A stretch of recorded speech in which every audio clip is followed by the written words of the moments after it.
Salam damai sejahtera dalam kasih Tuhan. Saudara, saya akan mulai RHI saat ini dengan mengungkap tentang model-model puasa dalam Alkitab Perjanjian Lama. Model-model puasa dalam Alkitab Perjanjian Lama. Hanya saudara, karena di dalam kitab Perjanjian Lama itu ternyata sangat banyak, maka kita tidak mungkin mengungkap dalam satu kesempatan. Dan khusus saat ini saya akan ungkap tentang model puasa dalam kitab Perjanjian Lama yang dilakukan oleh Nabi Musa. Puasa yang dilakukan oleh Nabi Musa. Saudara tahu, di dalam Perjanjian Baru, dalam Perjanjian Lama, puasa dilakukan dengan banyak cara, dan puasa juga dilakukan oleh tokoh-tokoh Alkitab. Dalam Perjanjian Baru sudah kita bahas oleh Yesus, oleh Paulus, bahkan oleh para rasul. Nah, juga jemaat-jemaat perdana. Nah, dalam Perjanjian Lama kita mulai dengan tokoh yang sangat penting, yaitu Nabi Musa. Saudaraku yang terkasih di dalam Tuhan, Nabi Musa memimpin umat pilihan Allah keluar dari Mesir untuk menuju ke tanah perjanjian Kanaan. Dan Nabi Musa menghadapi bangsanya yang begitu tegar tengkuk, ndablek gitu ya, dan kadang lupa pada Tuhan. Oleh sebab itu dia dipanggil Tuhan, Nabi Musa ini, ke sebuah gunung. Di situ untuk bertemu Tuhan, dan akan diberi 10 hukum Tuhan. Nabi Musa menyediakan diri, kemudian dia berangkat ditemani Yosua, tapi kemudian dia sendiri naik ke puncak gunung itu, dan ia berpuasa 40 hari 40 malam. Saya ulangi, 40 hari 40 malam tanpa makan, tanpa minum. Dia bertemu dengan Tuhan. Kita akan bersama membaca bagian ini dari kesaksian firman Tuhan di dalam kitab Keluaran. Mari kita siapkan, dan saya Pendeta Lukas Eko Sukoco dari Padepokan Diakonia Mitra Kinasih siap menghantar untuk mendampingi dalam renungan hari ini RHI.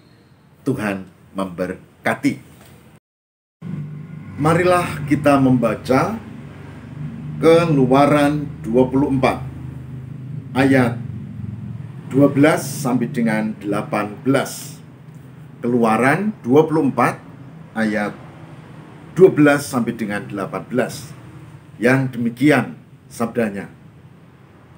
Musa di Gunung Sinai. Tuhan berfirman kepada Musa, "Naiklah menghadap aku ke atas gunung dan tinggallah di sana. Maka aku akan memberikan kepadamu loh batu, yakni hukum dan perintah yang telah kutuliskan untuk diajarkan kepada mereka." Lalu bangunlah Musa dengan Yosua abdinya, maka naiklah Musa ke atas gunung Allah. Tetapi kepada para tua-tua itu ia berkata, "Tinggallah di sini menunggu kami sampai kami kembali lagi kepadamu. Bukankah Harun dan Hur ada bersama-sama dengan kamu? Siapa yang ada perkaranya, datanglah kepada mereka." Maka Musa mendaki gunung, dan awan itu menutupinya. Kemuliaan Tuhan diam di atas gunung Sinai, dan awan itu menutupinya 6 hari lamanya. Pada hari ke-7 dipanggilnyalah Musa dari tengah-tengah awan itu. Tampaknya kemuliaan Tuhan sebagai api yang menghanguskan di puncak gunung itu pada pemandangan orang Israel. Masuklah Musa ke tengah-tengah awan itu dengan mendaki gunung itu. Lalu tinggallah ia di atas gunung itu 40 hari dan 40 malam lamanya. Keluaran 24 ayat 12 sampai dengan 18. Ini Musa dipanggil menghadap di Gunung Sinai bertemu dengan Tuhannya, Yahweh. Dan Musa 40 hari 40 malam. Kalau saudara perhatikan di dalam kitab yang pasal 34 ayat yang ke-28, Keluaran 34 ayat 28, diungkapkan saudara bahwa dan Musa di sana bersama-sama dengan Tuhan 40 hari 40 malam lamanya, tidak makan roti dan tidak minum air. Dan ia menuliskan pada loh itu segala perkataan perjanjian, yaitu ke-10 firman. Ini di Keluaran 34 ayat 28. Jadi Musa berpuasa 40 hari 40 malam, tidak makan, tidak minum. Ini yang kemarin di bahasan perjanjian baru, puasa di Alkitab perjanjian baru, yang saya sebut sebagai puasa luar biasa, yang dilakukan oleh Yesus dan ini dilakukan oleh Musa. Tidak makan, tidak minum sama sekali. Musa melakukan ini atas petunjuk Tuhan, bukan perintah agama. Musa melakukan ini karena kebutuhannya dia sebagai pemimpin umat Allah. Musa melakukan ini sebagai kebutuhannya sebelum menerima 10 firman yang dituliskan di 2 loh batu itu. Jadi dari bacaan Keluaran, dari bacaan yang menunjuk pada tokoh Nabi Musa, kita menemukan poin penting bahwa di dalam perjanjian lama, dalam puasa yang luar biasa dilakukan oleh Nabi Musa, itu atas kebutuhan dan kehendak Tuhan. Kebutuhan karena akan menerima 10 hukum Tuhan, dan kehendak Tuhan karena inisiatif dari Tuhan. Lalu yang ketiga, fokusnya kepada Tuhan, bukan pada diri men mlebu swarga, men amale akeh, bukan. Fokusnya kepada Tuhan. Perintahnya dari Tuhan, bukan dari agama, tapi dari Tuhan. Dan Musa melakukan dengan luar biasa. Saudara, memang ada kisah kalau kita baca di sini ya, yaitu ketika dia naik, kemudian di atas gunung itu ada penampakan seperti api gitu, dan orang-orang yang bersama Yosua, Musa, yang tinggal di bawah, yang dipimpin oleh Harun, ya, umat pilihan Allah itu, orang Israel itu, mereka menduga pasti Musa dan juga Yosua mati, terbakar api itu. Lalu nanti kita tahu mereka malah meninggalkan Tuhan, lalu membuat itu patung, ya, patung anak lembu emas, dan mereka menyembah patung.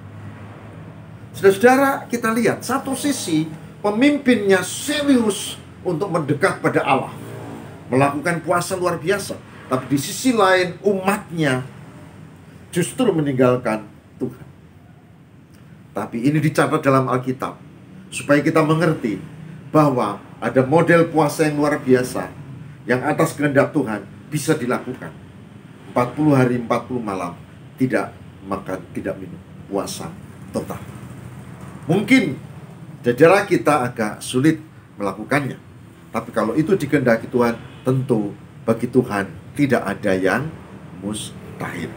Mari kita refleksikan hal ini, saudara. Saudaraku yang terkasih di dalam Tuhan, lewat kesaksian yang tadi kita baca di kitab Keluaran, baik yang 24 atau yang 34, ya, kita mendapat poin-poin penting. Sebagai umat Allah, sebagai orang beriman, kita butuh untuk fokus kepada Tuhan. Yang kedua, kita butuh untuk membina relasi kepada Tuhan. Kita butuh untuk memiliki spiritualitas yang baik. Dan kita butuh puasa sebagai disiplin rohani untuk melatih diri kita untuk memiliki fokus kepada Tuhan. Juga menampakkan amal kebaikan kepada sesama. Salah satu cara adalah pengendalian diri pada makanan minuman. Kalau kita makan, misalnya bakso, saudara. Saya suka bakso dan saya tahu kalau makan bakso cukup 1 mangkok. Sebab kalau nambah, nggak enak. Itu pengendalian diri. Semua sebetulnya makan yang berlebihan tidak enak. Ini latihan pengendalian diri. Oleh sebab itu, kalau mau kita berpuasa, ya fokuslah pada Tuhan. Ya binalah relasi pada Tuhan. Ya milikilah spiritualitas yang baik. Dan itu mulailah dengan pengendalian diri. Misalnya tentang makanan minuman. Tapi tidak cukup itu ya. Emosi juga dijaga. Dan itu tidak mudah. Saya merasakan tidak mudah. Tidak cukup itu ya. Kita juga memiliki spiritualitas yang baik dengan orang-orang di sekitar kita. Saya ulangi. Puasa orang beriman bukan soal makanan, minuman, tapi soal hati, soal pengendalian diri, dan soal fokus pada Allah. Sebab itu, kalau Anda mau seperti yang dilakukan di Nabi Musa, fokusnya pada Tuhan. Soal berapa hari, kalau ajaran gereja 40 hari, tapi karena tidak mungkin kita seperti Nabi Musa 40 hari full, maka setiap minggu, sehingga kita tetap melakukan 40 hari, tetapi dikurangi hari Minggu. Dan dilakukan puasa Kristen, yaitu setelah merayakan Rabu Abu. Tentang Rabu Abu sudah saya jelaskan di channel saya. Dan hari ini saya mengajak seperti yang disaksikan perjanjian lama dalam diri Nabi Musa. Mari kita belajar untuk membina kehidupan iman yang lebih baik dengan puasa yang benar. Tuhan memberkati. Shalom.